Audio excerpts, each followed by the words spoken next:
Hello, hello, hello. Okay, I'm going to be adding people in as we go, but we've got Jonathan here first. So I wanted to because Jonathan's an old friend. I'm not going to make him wait in the waiting room. Hi, Jonathan. Nice to see you.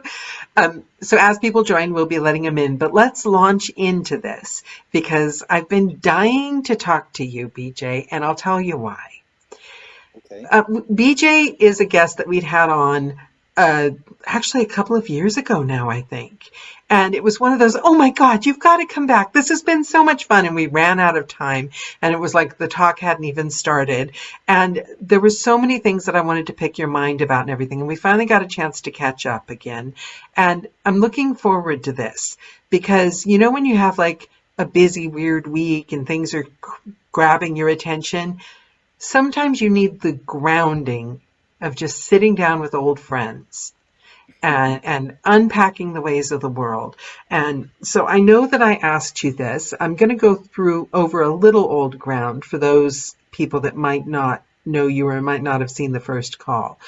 But I continue to admire you, and I do actually want to pick your mind a bit because let's start when you were young. Tell me again we already obviously did 10-year-old BJ. Tell me about teenage BJ, making your way in the world, what you were doing, how you were what you were learning about overcoming obstacles. And I want to know where your entrepreneurial spirit and your thinking outside the box and having the guts to back yourself came from. Well, I'm a Gen Xer, so that that answers a lot of that. I mean, Yeah. I grew up, riding dirt bikes, and in the summers it just meant you were outside until the street light came on, and you played night games and everything, and we were, kind of feral um, Were children. you a latchkey kid? Oh yeah, oh Yeah, I yeah. was too. I'm the oldest of I have three siblings, and so I kind of raised my siblings and stuff like that. I was the first one there, and so yeah, I was the babysitter over the week in the summers and stuff like that, and we had a lot of fun. We had a lot of Yeah. fun. So that's kind of was me growing up, and then teenage BJ. I was the misfit weirdo kid, kind of still living up to that today, but didn't have a lot of friends until I found theater, and then everything opened up, and I was just suddenly I had purpose. I had people who understood me. We all know how that goes. Yeah. So so that was wonderful, and just grew up, and like I said in our other call, we get kind of pressured to get married very early in Yeah. the Utah Mormon culture, and so I got married when I was 21, and so that kind of, you're asking about the entrepreneurial thing. That Yeah. was it. Throw you off the deep end. Did Start you raising feel a scared family. about that? Did you Oh feel yeah. like you were being pushed into the marrying young, or was it just the only way you knew and it was fine? It was the only thing that I knew, and it was what was accustomed. It was what was everybody was doing. It was expected. Hmm. Expected at least in the 80s. I don't know how it is now, but in the early 90s, it was very much expected that I would go on a mission as the man. I would go on the mission, and then for 2 years, and then come home, get married as quickly as possible, and start a family as quickly as What's a possible. mission? What's a mission? A mission is where you leave for 2 years. Um, they've changed the rules a little bit since I've left, but I left in '93. You put your life on hold. You get a mission assignment from the prophet, and they send you for 2 years to go spread the gospel in usually a foreign country or someplace other than where you live, basically. Oh, And cool. I mean, I'm not religious, so that part I probably wouldn't be no, good I'm at, not. but like foreign country, how old were Yeah, the you when you foreign got to country was go? cool. So from the ages of 19 to 21, I was in Hungary for Did they 2 years. pay for it, or did you have to pay No, for it? no, my grandpa actually paid for it. I mean, we're just being real here. Okay. So, but it's one of those things that, like, if other people, they look forward to it, they save up to it all the time that they're growing up and everything like that. They plan for it.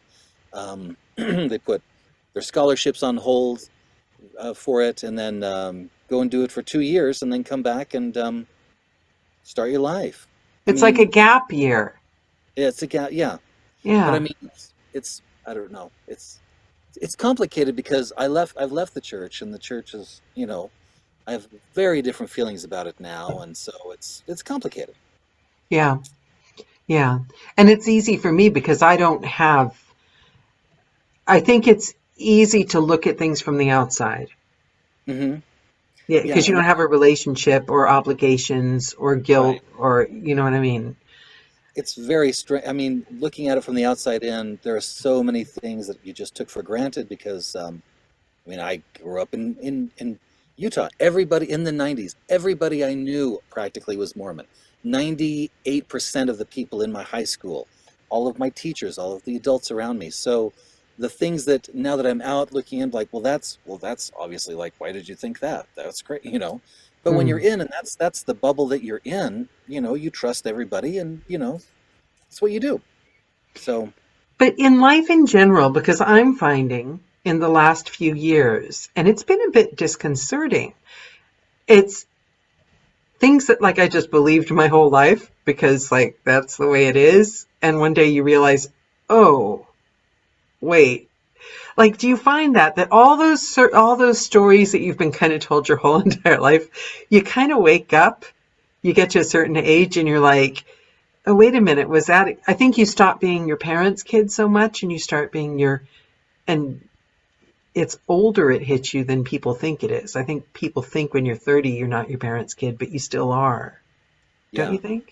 Oh, yeah. Well, I mean, leaving a high demand religion like that, it turns your whole worldview upside down. What's bad is literally like what's bad, what you would thought is bad is good, and what's good is bad, and the things that were Oh, it, and so it's very it takes a lot out of you, and it's pretty horrifying actually, but it takes, yeah.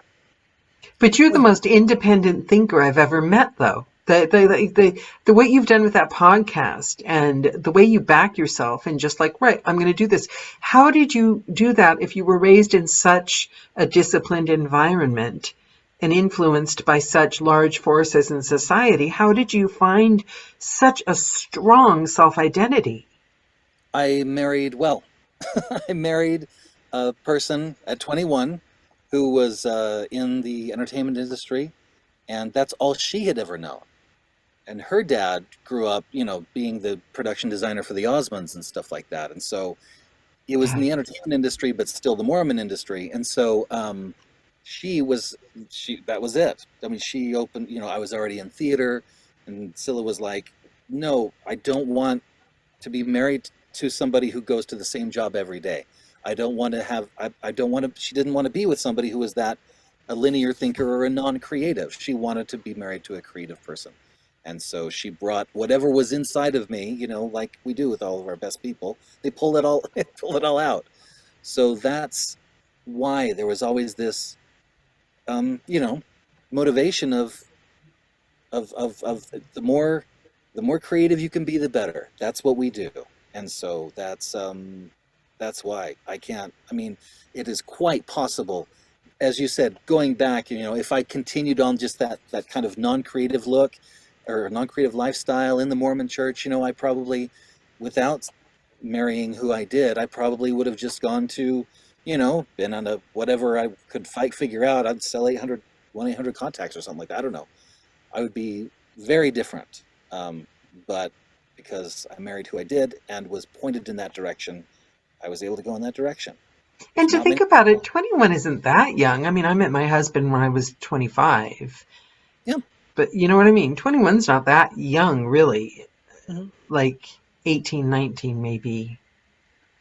I would Well, kind of, well, we met when we were 19, and yeah. then I left for 2 years to go to Hungary, and we wrote in over letters with real paper that whole time. We're like one of the last, That's so people. So I was romantic. like, I would wait when I'd get to my little apartment at the end of the day. Did I get a letter from Scylla and stuff? And yeah, so that part was great. That's quite But romantic. Okay, I love this so far. I love the direction this is taking us in. I want to get to how do you win all those awards?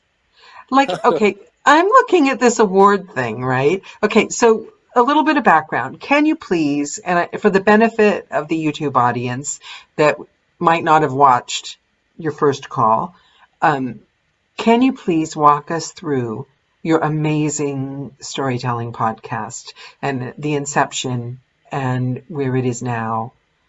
Because now it's like you've done tons of recordings. Yeah, it's been, well, I did it, started 2007. Right, So what I did before this is I was a scenic artist and a sculptor for TV. right. That was the job my father-in-law got me, and I did it for years. And that's how I discovered audiobooks. So for 10 years, I listened to audiobooks every day. And that's when I fell in love with them, and the whole world opened up. Like we all have Yeah, our how did you love audiobook story. yeah, yeah.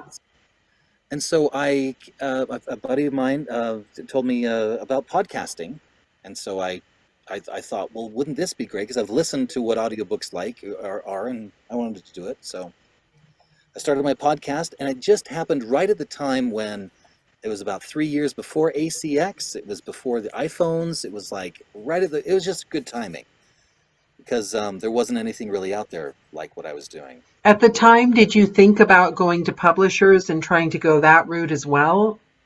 No, I didn't do that for years. I didn't do that until after I was full time because ACX started and I was a beta tester for them, and and because of ACX, I was able to do this. I didn't know how to get work at all Yeah, because my podcast had taken off, and Audible had hired me for a couple little jobs, so I knew Audible and a bunch of independent authors. So, but it's so that's it wasn't until later. Sorry, I'm not very good. So I need a script. We talked no, about this. you're amazing. So you're self-taught. I mean, that's the I'm purest form of autodidact. self-taught. Yeah, yes. So if you listen to the early podcast recordings when I was first starting with Audacity and everything, it's self-taught. That's why I have so many books. It took me that long to figure out how to do it, and I picked up whatever training I could along the way. But But but think yes, about it. I think that's a really good lesson because so many people are coming into this since COVID, since the pandemic. There's a new breed of narrators coming in, and a lot of them watch these shows. And I think that's a lesson. I think you can learn from the people that made their own way hmm because they come in and there's like such a wealth of do this, do that, do this, that I do feel there's a danger of becoming a marketing expert, hmm not a narrating expert. yeah. I mean And that I is the do think it takes away from it a little bit. well. I had gotten to a point where I had done, I think, 400 and something books, short stories, long, and I had not gotten, I was already doing it full time, but I didn't know about who to go to for coaching. I had done it all just by myself, and I was full time, but I still didn't know how it was done or how other people, Yeah. got training. And so, um, yeah, but then I discovered the Utah Audiobook Narrator group on Facebook, and Oh, that opened up Nancy and everything. yeah, Yes, Nancy yeah. and Tim and Emma and Joe Batesel and all of these amazing folks and Cindy. Oh, Joseph. I mean, I'm sorry, but Yeah, those are some of the best people in the right? whole world. Oh, Yeah. gee, I was able to so when I found them, they're like, BJ, you know how to do this. Oh, you got to get with Sean Pratt. You got to go to the New England retreats. Yeah. You got to do all of these. You got to go to APAC and stuff. And that opened up all sorts of stuff. So then, because I had this body of work, I could go to the publishers and say, I've done this. I think I'd be a good fit.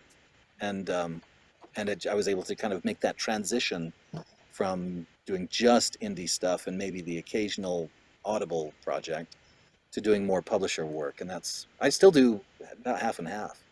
But I Uh, love because it's the other way around. You put the time in and learned your craft. I know that sounds woo woo, but I mean it. It's like a missing piece because I find that the importance is put on go to the right coaches, do this, do that, which is all good, important yeah. stuff. But what about standing on your feet or sitting in your booth doing 400 books? hmm Tell me when you're doing that because I see you on social media a lot. So, not you, but you know what I mean. It's how marketing isn't the point, it's the Oh, stepping stone. what's the doing it? Oh, that's okay. You want to know why my thing took off? It's because I have a passion for this. I mean, Yeah. I didn't read well, and so audiobooks opened up a whole world of stuff I couldn't have access to before. I loved audiobooks. And so in the beginning, I mean, I wasn't trained. I had crappy tech. I had a rotten booth, but I had that passion, and that is what I heard over and over again. Your passion comes through. We can tell that you love this. And Yeah. so you want to know why and how I did 400 books on my own? That's how, because I love doing this. This was like a dream job. After I'd listened to, I'm getting like tingles right now. After I heard, I think I was listening to the Aubrey Maturin series by Patrick O'Brien Mm. and listening to all of that. I was like, somebody does this. Somebody got this job and recorded this whole series, and that was the job, and they paid him for that. It was just anyway. It's it's a treat. It's a great treat to do this. It was worth working so hard to be able to do this. I'd do it again. I'm This thrilled is to be. the I interrupted you, sorry. This No, this is the perfect time for this call because you remind me I sent some publisher reach outs today. mm, And after each one, I thought, oh God, I sound like a nutcase. Like I'm over enthusiastic, people pleaser, too excited, and like, how many times can you use the word love? It's like, but the thing is, listening to you, it makes me feel okay about that because that actually, yeah, that's who I yeah, am. yeah. And that's the thing that's different from somebody who's doing this for like, I don't know, doing it on the short, wanting a quick return rather than it being, I mean, for me at least, it's a part of who I am. When I didn't record like this, I was still doing like when I was working in shops doing scenery, I was still doing weird character voices all the time. It just came out sideways. I couldn't stop. Couldn't stop. Luckily, everybody was really nice about it because when I'd work with the Russians, I'd start talking like the Russians and stuff. And so, anyway, Yeah, my it, husband doesn't let me do that anymore. And, and my just old stuff. corporate job, I was told stop following people around trying to sound like them. It can, yes. So, yeah. So let me ask you about your opinion. I know that you've won some awards. I'm trying to get my head around the whole.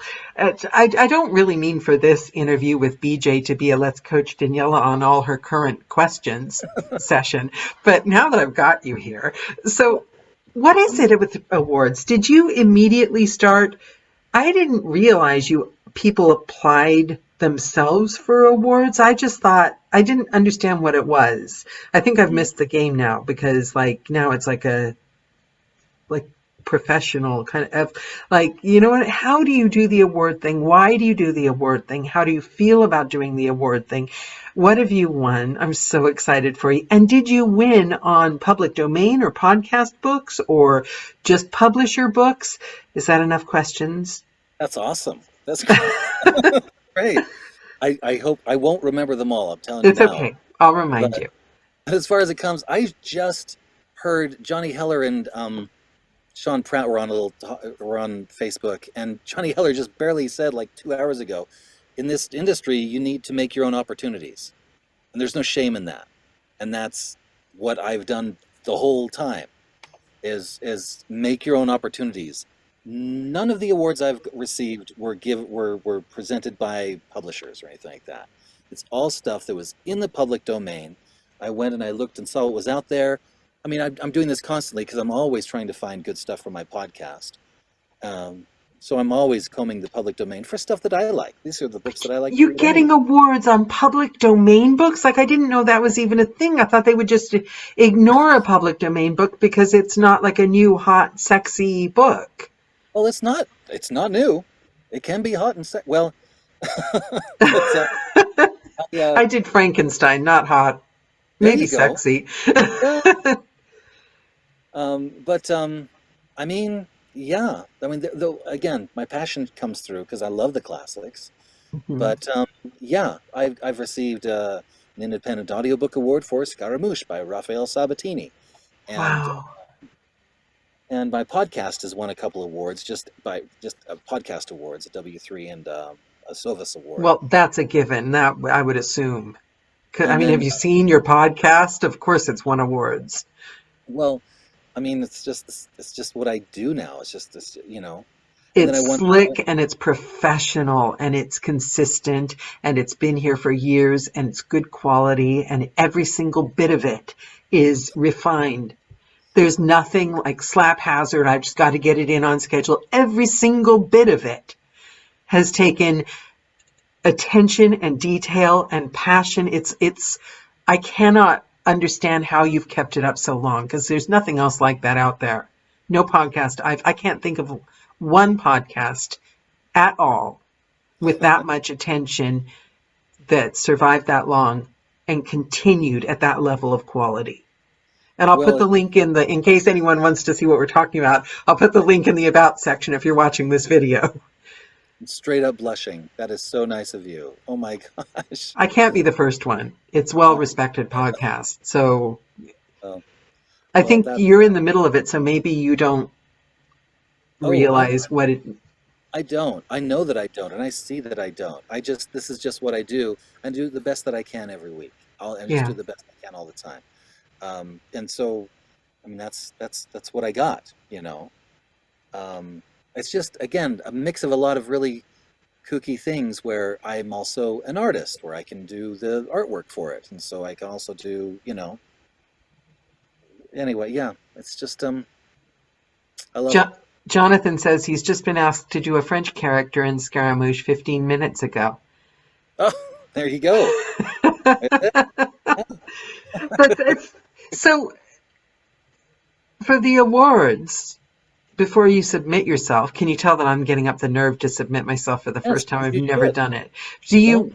you like, I'm going to submit a certain amount? I've heard people do that. Or, oh my God, I love this book so much, I have to submit it. Or how do you make that decision? Well, each thing has different. Each award has different categories, and sometimes they listen to the whole book. Sometimes they only listen to a section. So for Sovas, I think they listen to 20 minutes of the book. For the Here Now Festival, they do a little bit, and then if you move up their tiers and become like a finalist, then they'll listen to like a 30-minute sample or something like that. So for each one, it's important to choose something where you just knock it out of the park, where it really shows your character work or your passion for the project, if it's nonfiction or something like that, or you really, really, really shine. Now, when I won Sobus for thriller, for an Arsène Lupin thriller, I chose an interrogation scene. It had a great beginning, a middle, and an end. Had a great arc, really good character work, and it won. And so something like that. So those are the kind of things. I mean, all of my classic stuff is a passion project for me. I'm not making millions of dollars off of any of this, but I can't not do it. I just can't. Do you So coach people? I'm a terrible coach. You don't want me to be. Really? How come? I know. I think that of myself as well because I don't want the responsibility, and I'm good with like blurting out advice for like 20 minutes, and Yeah. then I get to and then just suck it up and make it happen. Well, that I really appreciate. I mean, the skill. It's just simply a skill set I don't Yeah, have to yeah, be able to really hear. Okay, you're here. Here's what you need to do to get to here. It's amazing what a good coach can do. yeah, So yeah. so I'm a workhorse. I just do the work and I do a lot of it and I love it. And it makes you So happy. it makes me happy. That's where I get my happy place. And we've touched on this before, but maybe it's changed since last time we talked. I mean, personally, mine changes like every other day. But what about ritual, schedule, how you work practices? Are you a fly by the pants kind of guy, or see the pants, or are you I go into the booth every single day at this time and clock in? And how do you work? And how do you Well, like to work? I'm very much, I'm both. I fly by I don't feel like I'm not in charge at all. But but I fly by the seat of my pants all the time. Like, oh my gosh, how are we still doing this? I had no idea. But I'm also very structured. Well, I'm also I encourage myself to be structured, um, because every day I try and take the first hour in my long-term goal of whatever that is. Usually that has something to do with the classic tales and moving those titles to retail or something like that. Something that is easy to ignore and often gets ignored. And Yeah. then my second hour in the morning, I do my marketing, and I have a list of tasks that I count. If I can send out, 2 emails to publishers, that will count as my marketing. And sometimes it takes me an hour to do that because I'm not very smart on a lot of these things. But or if I'm doing this, this is counting as my marketing today, is talking to a bunch of friends, or going to one of our Utah audiobook narrator meetings, or And you you know, can send the link. You can send the link. Somebody did this. I thought it was really smart. I never even thought of it. You could send the link the next time you do your publisher reach outs. yeah, yeah, Yeah. or As long yeah, as we don't say anything too embarrassing. yeah, exactly, yeah. And that really is. I'm still trying to figure out how to do the publisher reach outs, and how to do it right. I mean, it's weird getting to know people, building a relationship through email, through it's not a straightforward thing. So I think you're right to treat it with kind of kid gloves, because it's a tricky thing. At least it is for me. I have a hard time I knowing what think to I say. think where we're going wrong, I think I figured it out today, and I'm kind of becoming very, I think the whole publisher reach out thing is we're going wrong because we're thinking that there's a right. And and Maybe. I think maybe what it just comes down to is our voice and our type and what they've heard us do and whether you happen to land in the inbox on that exact day. Yeah. Yep. It's just marketing. It's just the wheels of, like, just just doing the machine, you know, Yeah. and just getting into that rhythm of doing it. So I do an hour in the morning, do an hour, my first hour of long-term goals, second hour is marketing, which is, short-term goals. And then I try and record 2 to 3 hours a day. And so I'll do 1 hour, I'll get a finished hour done. So I'll record until I get a finished hour, and sometimes it takes me until noon, sometimes it takes me till 2.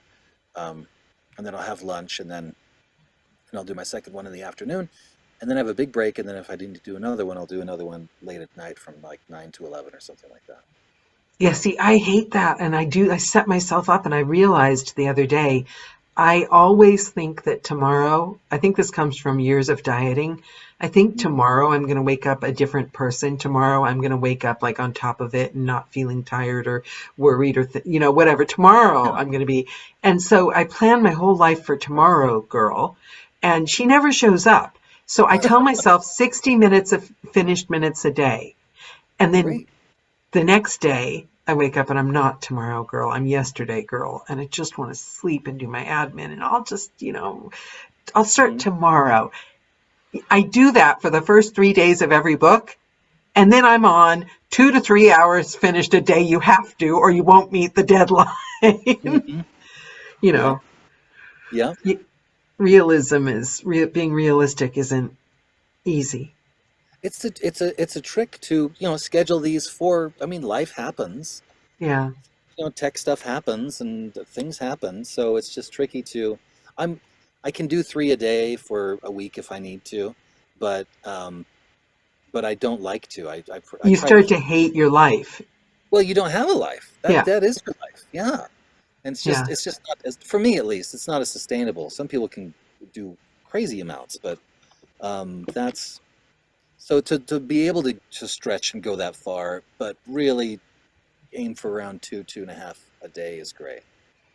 Yeah, I heard a long time ago when I started, I heard Andy Arndt talking about scheduling and she does longer days so she can have extra days off. And it just sounded so idyllic, but it sounded the same. It's the same way I feel when I listen to Jennifer Jill Raya's podcast, which is Love that amazing. show.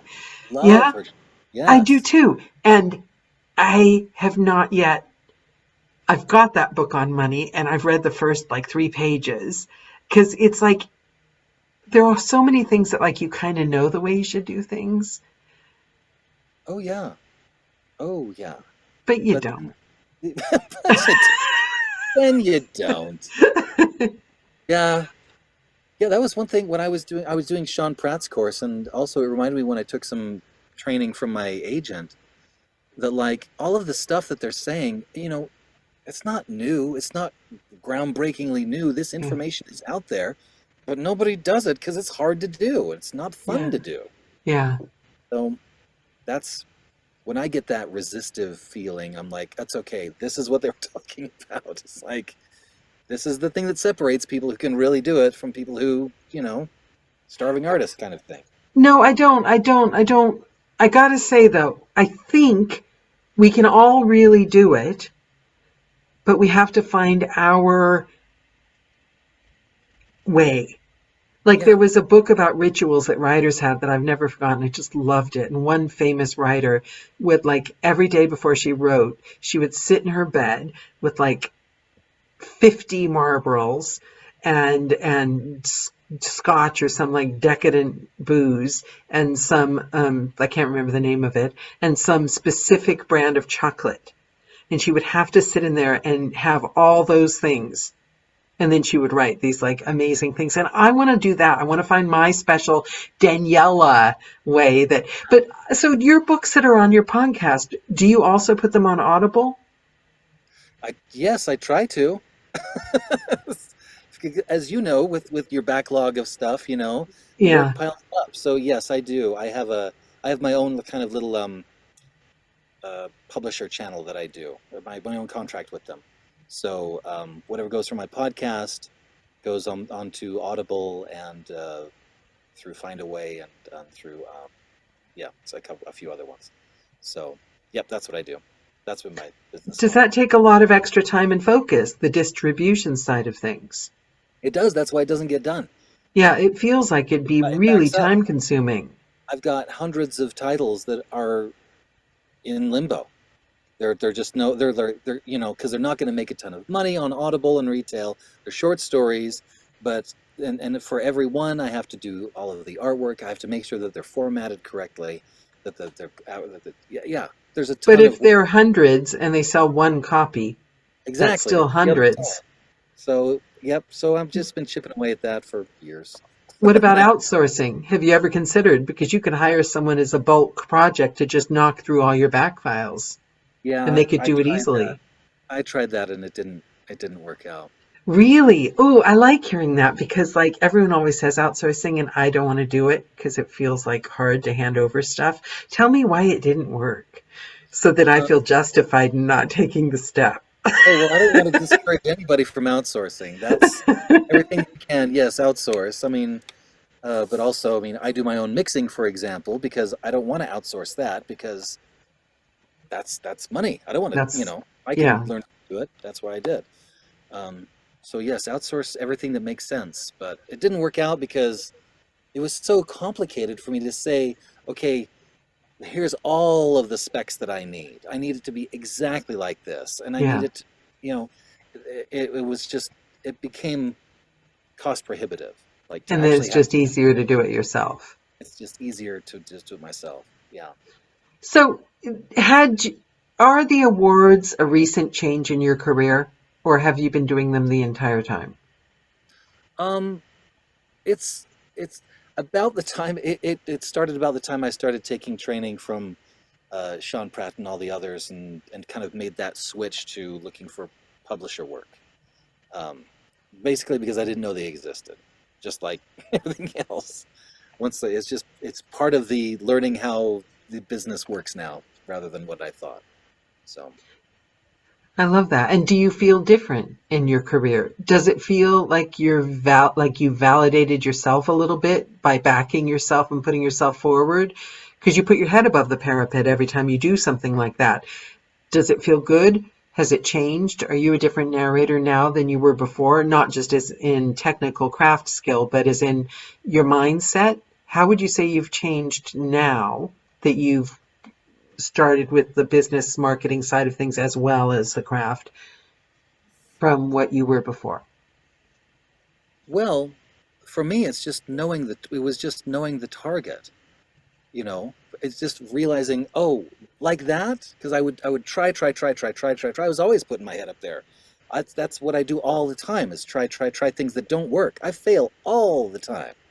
It's amazing how I've had to try so many things that just didn't work.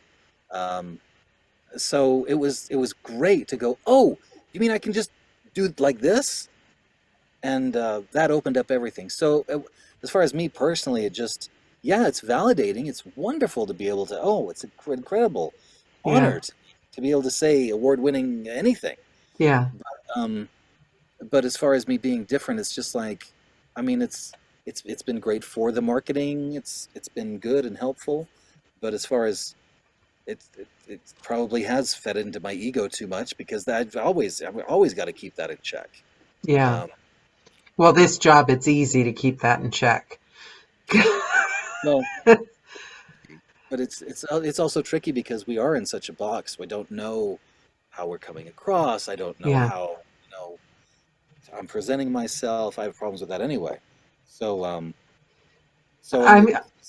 you know what you said about being in the box, because I just did a multicast that's kind of gotten attention, and there's other people on it that are going to like get reviews and everything. And this is awful. I never realized. I think you have to call yourself on your bull, occasionally. And I don't pay attention to my reviews. I have somebody check in case I do something wrong consistently, and I check theirs, and so I have an impartial view. And I don't read my reviews. And I thought that's very professional of me. I've risen above all that. But now that I've done this multicast, in the back of my mind, do you know what I'm thinking? They're like, hopefully we'll get an audio file review. This is awful to admit. Okay, I might edit this part out, but I'll see how brave I am. The voice in my head is going, oh God, please don't tell me if there's a review, because what if someone says, oh, the other 3 girls were amazing, but that Daniela girl ruined the book. well, I don't. You wouldn't have been cast though if that was the case. I mean, you wouldn't have gotten the job. I don't But think. can we all say that we've never had those thoughts? Do you know Oh, what I mean? yes, I know. I've done that exact thing. It was like a new book I was doing for Harper or whatever, and I was with these amazing people. I'm like, oh, geez, I know where the weak link is. I'm the one. It's gonna be me. Know it. So yeah, I've done that exact thing. Oh, Yeah. Yeah, we play. So now I've got to call myself on why am I not submitting to awards? Really? Because I think they're like ridiculous and attention seeking, because that's what I told myself. Or is it because, I mean, I think you got it. Yeah, you got to call yourself on well, your, you know, yeah. I mean, when it comes to awards, it's like auditioning. Well, that's anyway. It's like you're not gonna get the award if you don't submit. They're not. You got to take that first step. yeah, So, yeah. I love gotta, doing the auditions. But you know when you first start out and you're on ACX doing auditions and they send you that email? Unfortunately, I used to hate that. So I would oh, audition. I would delete my audition after 3 days. I'm not suggesting anyone does that. My theory was, in practice, that I'm not like I'm going to think about her for 6 months or so and decide person. I'm oh my God, I can't stand that woman, or I love you. So mhm. if they don't like me within like 3 days, they're not going to like me. And if they do, they're like a really slow person and we're not going to get along anyway. So if I delete my audition, nobody's going to send me that, unfortunately, we didn't like you email. Oh, it is though. Getting those. Oh, it's it just turns your day and like you just be going along smooth and comfortable, and then you get an email from ACX. Is it? No, Yeah. it's not. It's like the universe going, hello. I remember me. We don't want you. But then even worse, I know people love this, and I'm not discouraging other people. Everyone's got their thing. And I don't audition on ACX very much, like ever, probably because of those reasons. But the other thing is when the author feels really, really, really bad and they send you a message telling you how much they liked you, but how bad they feel that they like So I'm keeping your. I'm going to keep it on file for other projects. I for the promise. rest of my life because I feel so Oh, sorry for you. yes, you did such a good job. I mean, I could tell you really, really tried. So, mhm. Gotten You those gotta down. laugh. You gotta laugh but when you're new, it's like it feels so big. Did you escape that completely? Or because you must have had the other side of it, putting your stuff out to the whole wide world and not knowing, did you get comments coming back after a little while, or how did Oh that well. feel? Well, in the beginning, here's the weird thing about my little journey is that So I started my podcast in 2007, and it got picked up. iTunes put it on like their main podcast of all their podcasts. It was like Wow. top left, Classic Tales podcast with was like it blew up. It was huge, Yeah. and so we got that instant notoriety and instant ego boost, which was not should not have happened. Did you? So I can't see you with an ego boost. What does an ego boost on BJ look like? well, it's gone now. Well, hopefully, it's always there. But I mean, it's like this was 17. I was a different person. I was Yeah. 17 years younger and in the throes of, still doing scenery, still working all the time. And so I was like a foreman on a shop floor, so I had to be kind of rougher, I don't know.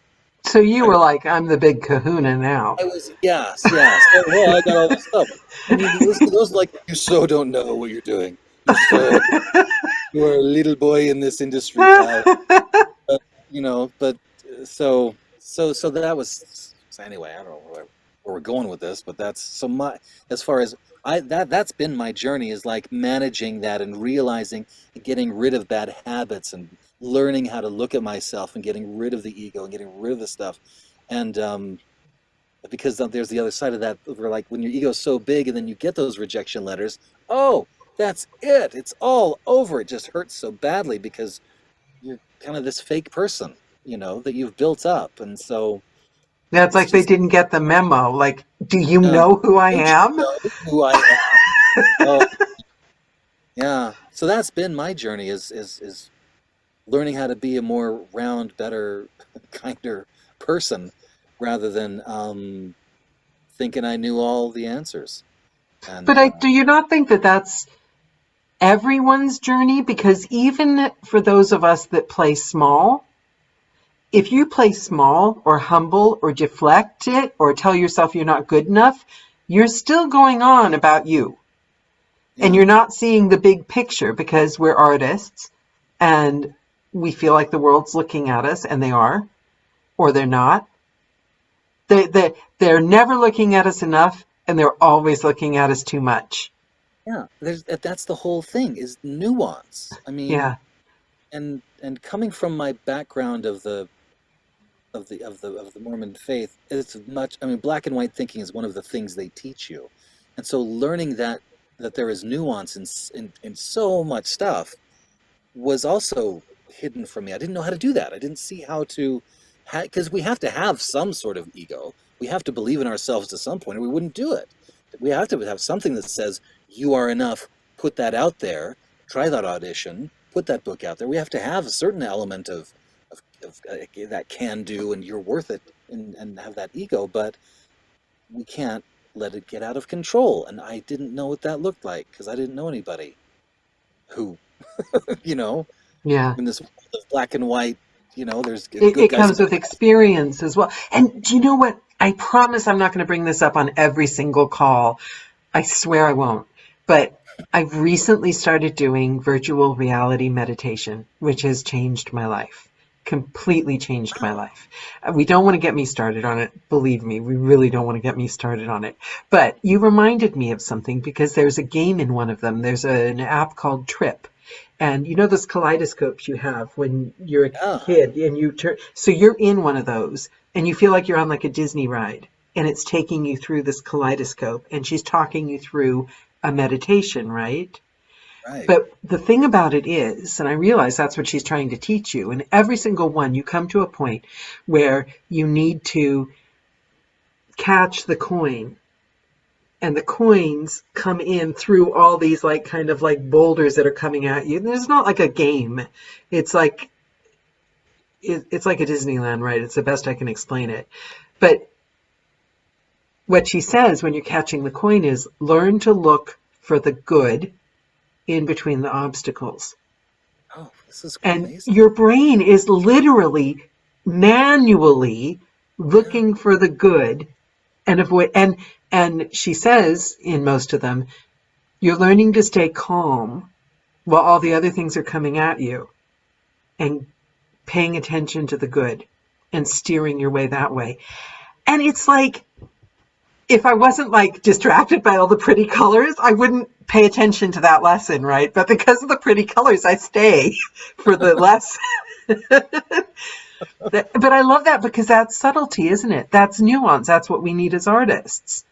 Well, that would be wonderful for somebody with anxiety, Oh, where your it's brain that's is overload, to just give it some place to look and to, oh yeah, you've well, got all that's this. how I'm on it. It's a trial for anxiety, people with anxiety and depression. It's a trial. And that wasn't the kaleidoscope one, but the trial puts you in a beautiful, beautiful house on a lake surrounded by mountains. And Mm, this woman talks you through these cognitive behavioral things. And you can walk around your house and you can feed the fish. My fish are getting fat, and I'm a bit worried. But you can go sit on the rock in the lake and butter, and it's so realistic. And I know that we've gotten this world of like fear of AI, and I know in our industry we're in a difficult spot. So I feel a bit hypocritical. I can't decide like in my mind what this means because it is. I'm not stupid. It's all part of this new world, but it's I just think there's something. It's like when I first noticed that when I first went on the internet, when something's so astounding that you can't believe it's affecting your brain. It's so realistic. If you've never done virtual reality, I told you don't get me started, BJ. This is the BJ call, not I bet you. Daniela going on about VR. Oh, I'm going to edit that out. fascinating. No, you brought the show. I want to watch this because it When you're sounds. passionate, you're passionate. Here it is. I love that. No, and it sounds fascinating because It's I'm life gonna. changing. No, it sounds great. It is life changing. It's changing the way I react to things and look at things. And for people that can't meditate, which I can't read a book without something, a podcast or music or audiobook in the background. I can't do that. My mind goes off. I have to have two things to pay attention to. See, that's the thing. I mean, that's how I reacted when I discovered audiobooks. It helped me get to a place I couldn't on my own. And Right. right? Right. And it's life changing. It's like completely opens up a whole realm of existence that you didn't even know could happen for you. Other people can do stuff, but Yeah. anyway, Yeah. Yeah. It's like it's my amazing. world is color and other people, like the people that I worked with in that corporate office, their world was black and white. Sure. Like, how Yeah. are you not listening to audiobooks? How are you, what do you do to not be bored? How do you walk to the Hmm. tube? That's 20 whole minutes without a book. Easily a chapter of Tarzan or something. Yes. Yes. So, Well, what's the I next think, step? well, before we move on, I Okay. think it's wonderful that you got so passionate about the VR meditation, and I was fascinated. I love it. I don't think you should hold back on saying it. I love it. I think it's wonderful, and thank you for Thank sharing you. that. I'm I really think excited. everyone's going to be doing it because it's just this October they came out with a new one.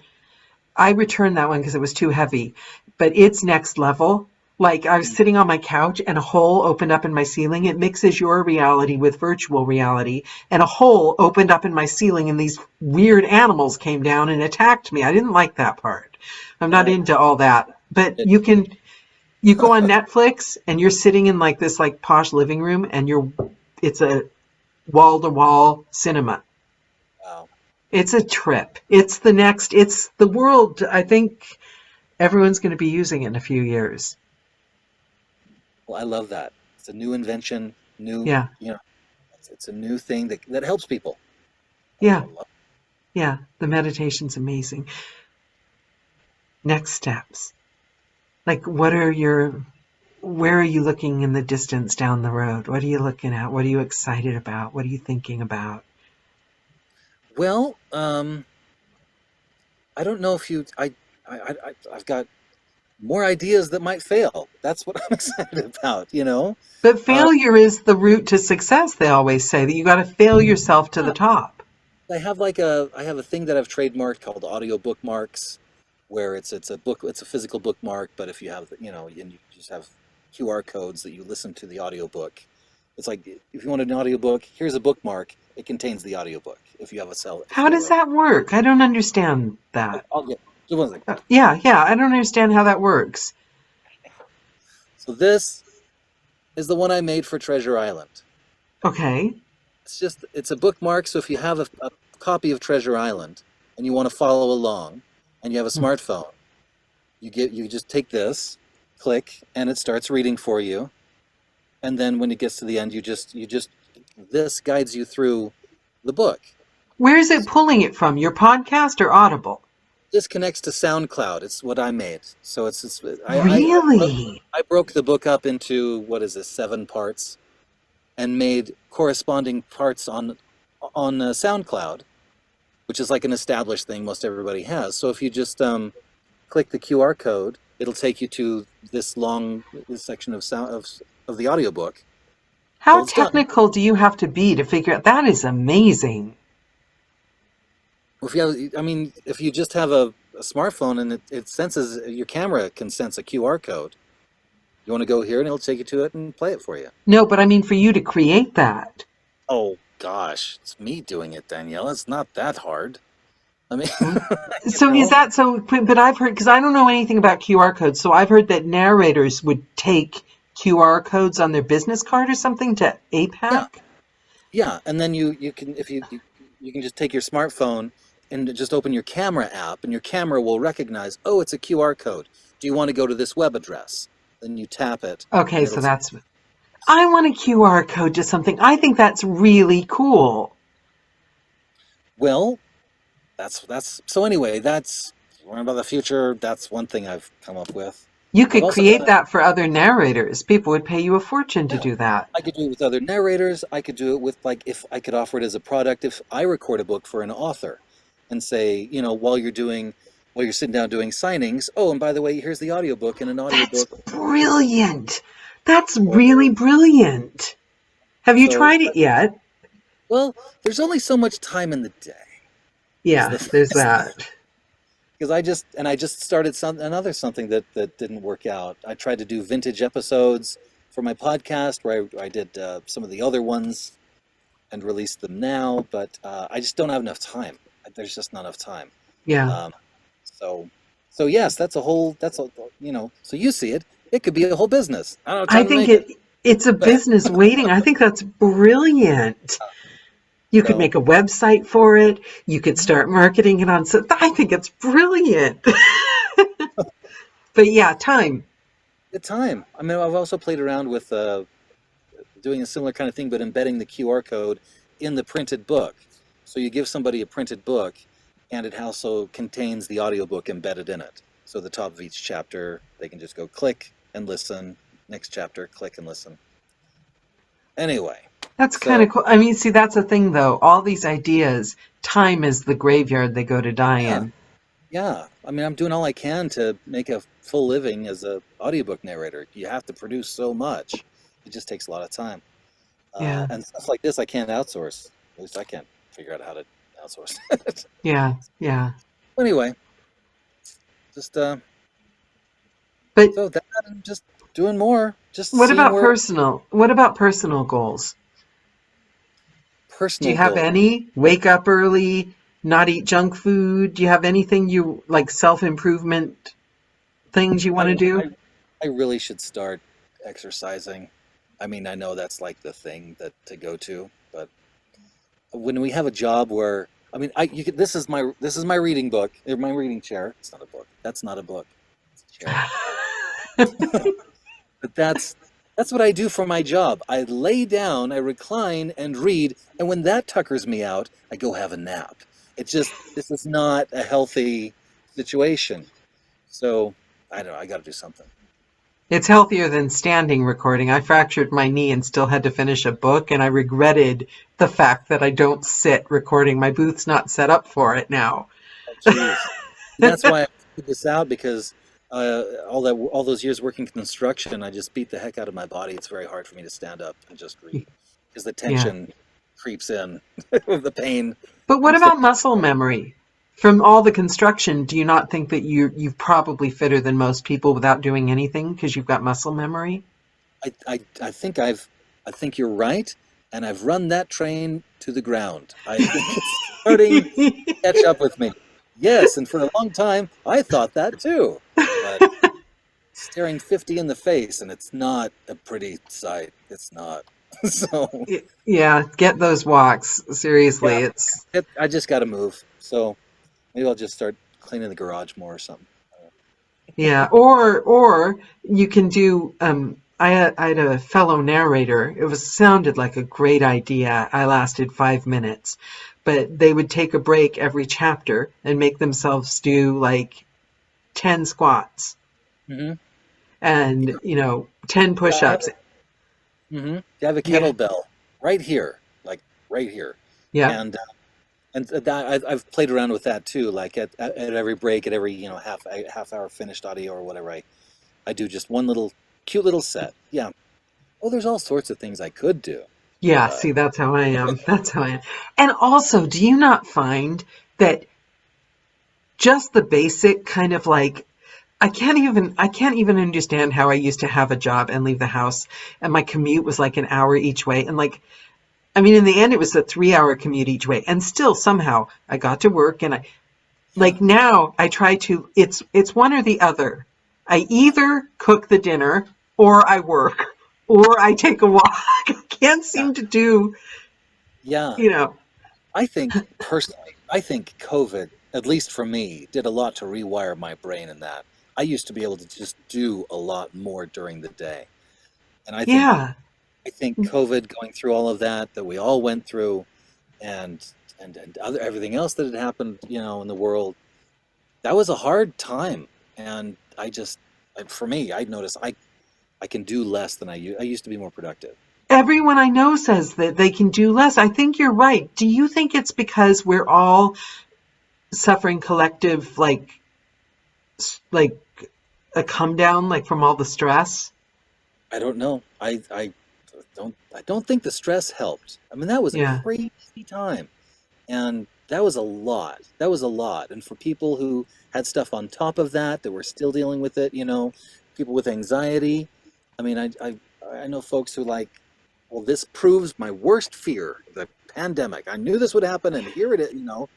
So, I mean, it did a number on all of us in Yeah. a number of ways, I think. So, And I think for me, I never thought it could happen. So now it's like yeah, and I had a month last month. I had a horrible, August, September, October sucked. I'm just not even going to be optimistic or whatever. And I got in an accident, fractured all these bones, and had like a major health scare where they're rushing me like, we got to get you into the hospital. And I still narrated and finished like my work. But now that it's over and everything should be fine and hunky dory, like, I'm like, oh, I don't want to work. It's like, yeah. do I need to wake up before 2 in the afternoon? Feels so much better when I sleep till I'm done, and I'm not done. Yeah, I mean, how long can you milk it? I had a stressful October. The thing it's they go for a long time. I mean, this bit I've done this for years because I mean, as you can kind of tell from what we talked about, kind of a workaholic. I just go Yeah, till I can't anymore, and so I've I've had burnout many times when you're just like a series of tasks that was previously very easy to do are today insurmountable. And the nature of the task isn't different. It's my ability to do it. And they're not hard. It's send how an do you email. come back from it then if you've had it many times? Well, what I've done is given myself permission to rest and Oh, and learning to be okay with it. I know. And that's the yeah. problem. I have deadlines. I don't have time. I know. But that's the thing is if you just, yeah. So, I mean, giving yourself permission to rest and then Yeah, being patient and and giving yourself some time. Um, I can't always stop. I can never stop, but I can find some ways to spend more me time. yeah. Um, and whether that means taking longer breaks or whatever that is. I Just have seriously. these calls. These calls force me to take Yeah, time out. that's Yeah. great. And I have my Yeah. podcast, which gives me, so much happiness and purpose. Do you have So relationships with people because of it? Like people. that comment or reach out? Do you have relationships with your fans? Um, a couple people have met me and stuff like that, and that's been so so amazing. Well, seriously, I mean, when I see like a review that's like, I've developed a love for classic literature because of this podcast. It's like Oh, I love I that. can't I can't even imagine that. Or like It, you know a dude, like a dude will be like, listening. I got a review that's like, I never would have picked up Pride and Prejudice in a million years, but now I love it. You know, Now we're somebody getting who Jonathan all excited about his upcoming character in Scaramouche. Jonathan's like, does, yeah. I mean, that's there's that does it for me. yeah, It's like it's incredible. Um, so noticing the good stuff in between the obstacles. yeah, then I'll write down and print out those wonderful emails and put them up on my glory wall for the days when I'm not feeling 100%, so that I Yeah, can remember that why we're doing it and all the times when it is I really love feeling. that. I love that. And every once in a while, I think I had one day, it was just one day, but I'm hoping someday I get another one where like someone had a word at Universe HQ and like everything went right. Like, the delivery man came early. I accidentally got a cheesecake in our grocery order and I called them up. I said, we didn't order that. They were like, oh, keep it. That kind of day. We Yes. live for those days. Yeah. Yeah. Yeah. So Yeah. here's to Yeah. lots more of those. Yeah. And they do happen because it can feel like they don't happen, but they do, and they can come around more often. And yeah, and it's us noticing them, isn't it? Because like I think we get on a trend. Like when I do have good luck, my first reaction is, what's going on here? What are they up to? Yeah. One thing I've noticed when I've had a long downtime, Yeah, because that happens a lot sometimes.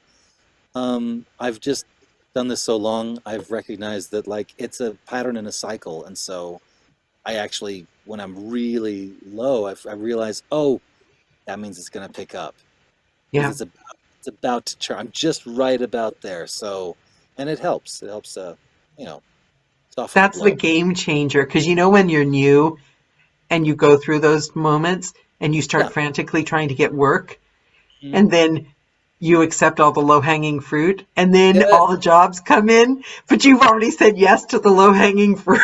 Oh, yeah. Recognizing that, like, it ebbs and flows just like Yeah. everything. And try to enjoy the ebbs as well as the flows. I'm not good Yes. at that. It's tricky.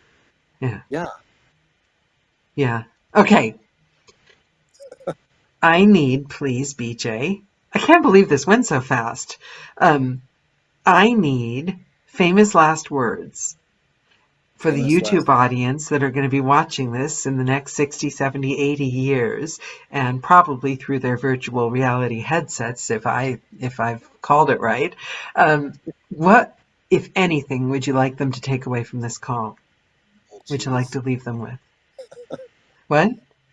I would say make your own opportunities. Don't wait for somebody to hand deliver you this sweet smelling little opportunity and then you go, thank you, I'll take it. Get out there and make some noise. Make your own opportunities and submit yourself for awards because you can win them. I love that. And that's actors do it, don't they? Because they're unemployed so much of the time. They have to create their own shows. Got to do it. You got to Yeah. create your own opportunities. Sure. Yeah. At least that's my experience. Is that it doesn't. If it's something that you created and an opportunity that you made, I mean, this is me talking, but I don't think it diminishes it at all because you're Yeah. still creating something amazing that other people can enjoy and learn and benefit from. And Doesn't it's matter. exciting and it's that feeling of like positivity and showing other people they can do it and take it from me because I'm the first person to think, really, do we need all these awards? But that is specifically because my subconscious is trying to stop me from going there. Yep, you're That's one to why. give that. You just give it a try. Now Yeah. it took me several years to do it. Get nominated, and then so it takes a while, but It's fun. It's great. Yeah. I'm going to concentrate on the fun of submitting. I'm not going to concentrate on the end product. I'm going to submit, and then if something happens, it's like auditions. I'll do the Exactly. audition and forget about it. And I always do. I'm good at that now. I can't remember the last time I thought about not. I can't even remember the book by the time they come back and say I've got it, if they do. Yeah. Yep. That's good. Yeah. That's good. That's a healthy way to be. The audition's the point. The audition's fun. Yeah. Yeah. The Audiobook auditions I can do. I don't like auditioning in person and stuff like that. I Oh, just do I audio. love auditioning in person. But yeah. Yeah, because I Uh, don't have any nerves at all. And that's everyone what in person has nerves. mine all save themselves up for that moment. Like 40 years of nerves right there. Yeah, I Right don't when have a nerve in my body. yeah. I don't do And on-camera work anymore. I love it. I just love it. I literally don't. I like go there and I forget. And so I do quite well because Yeah. most people have nerves. Not because I'm any better than them, but because they're their own worst enemy. Yeah. But then you get me behind the computer sending letters to publishers, and suddenly I'm my own worst enemy. Oh yeah. Well, it's an up and down. Some days are easier than others. Yeah. I don't like things in writing. Oh yeah. Who's the nuance? Yeah. They Yeah. don't hear your charm. Mhm. They don't. Yes. Yeah.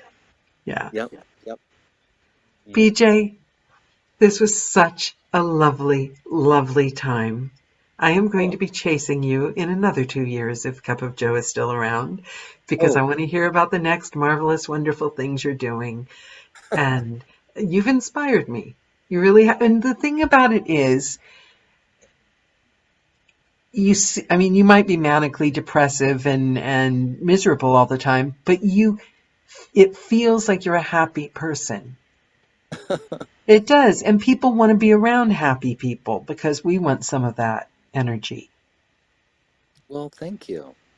Thank you. So, I'll keep doing that then, whatever that yes, is. keep doing that. I think that's what comes out in your podcasts is your passion and your happiness, and also you're friends with Nancy Peterson and Joseph. I mean, Well, I how mean, could you not be happy? oh yeah, we have a Yeah, good time. yeah. I know. I'm intrigued by Mormons and Utah and the whole thing, just because everyone I meet that's from there is just like amazing. So Oh, I don't know what to say. I know. On that note, thank you so much, BJ. It's been Oh, wonderful. thank you so And much. thank you, and thank you for joining. Mwah! Bye bye. Talk to you later. Bye.